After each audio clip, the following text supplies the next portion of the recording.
श्रीराम समर्थ. भगवंतास स्मरून प्रपंच केल्यास तो नीटनेटका होईल. नारदांनी एकदा श्रीकृष्णाला विचारले, तुम्ही कुठे सापडाल?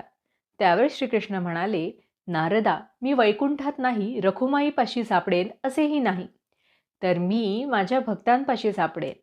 भक्त नाही तरी देवाशिवाय कसे राहणार? देवाला देवपण तरी कुणी आणले? भक्त जर नाही तर देव तरी कुठचे आले? देव आहे असे जे मानतात त्यांनाच देवाचे अस्तित्व समजते. नास्तिकाला देव कुठला? त्याला विचारले, तुझे कोण आहे या जगात? तर तो सांगेल, हे जे सर्व काही आहे, आपले भाऊ बहीण बायको मुले वगैरे नातेवाईक, तसेच प्रपंचात ज्या काही गोष्टी लागतात त्या सर्व माझ्या आहेत. परंतु मग देवाघरची वाट काय? ज्याने जग निर्माण केले त्याला विसरायचे आणि जे उत्पन्न केले ते माझे म्हणायचे, हा परमार्थ होईल काय? तेव्हा देव आहे अशी भावना धरा आणि देवाला दार उघडा, म्हणजे तो सदा सर्व काळ तुमच्या जवळच आहे. भावनेने देव आपलासा केला पाहिजे. आपण कुठेही गेलो तरी आपल्या रामाला बरोबर घेऊन जात जा, म्हणजे तुम्हाला काही भीती नाही.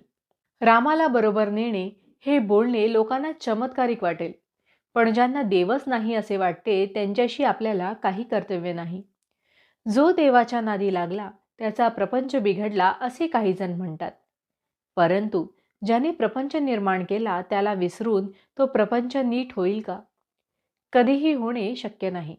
तर त्याला स्मरूनच प्रपंच केल्याने तो नीटनेटका होईल. प्रपंच सोडून परमार्थ होणार नाही. प्रपंच करा, पण त्यातली आसक्ती सोडा, म्हणजे झाले. तुम्हा सर्वांना जडभरताची गोष्ट माहीत आहेच. भरत जरी सर्व घरदार सोडून वनात गेला तरी तिथे हरिणाची आसक्ती धरलीच. तर हरिण काय आणि माणसे काय? आसक्तीच्या दृष्टीने दोन्ही सारखीच. जोपर्यंत आसक्ती सुटली नाही तोपर्यंत परमार्थ करणे व्यर्थ होय. तरी आसक्ती सोडण्याचा प्रयत्न करा आणि माझा राम सदा सर्व काळ माझ्या मागे पुढे आहे ही भावना धरा. एकाने विचारले, तुम्ही सर्वांना मानसपूजा करायला सांगता, पण एकटा राम सर्वांच्या जवळ कसा जाणार? मी त्याला सांगितले, तू मानसपूजा कर, म्हणजे तुझ्याजवळ तो राहील. तो जर सर्व ठिकाणी भरलेला आहे तर त्याला जाणे येणे नाही. आपण मात्र त्याला पाहणे जरूर आहे. भगवंताचे नामस्मरण हा उंबरठ्यावरचा दिवा आहे. त्याने भगवंत आणि प्रपंच दोन्हीकडे उजेड पडेल. भावार्थ, देवावर सर्व सोपवून निश्चिंत होणे हेच अनुसंधान समजावे. जानकी जीवन स्मरण जय जय राम. महारुद्र हनुमान की जय.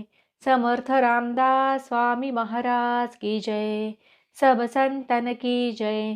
श्री अनंत कोटि ब्रह्मांड नायक राजाधिराज सच्चिदानंद सद्गुरु श्री ब्रह्मचैतन्य महाराज की जय. जय जय रघुवीर समर्थ.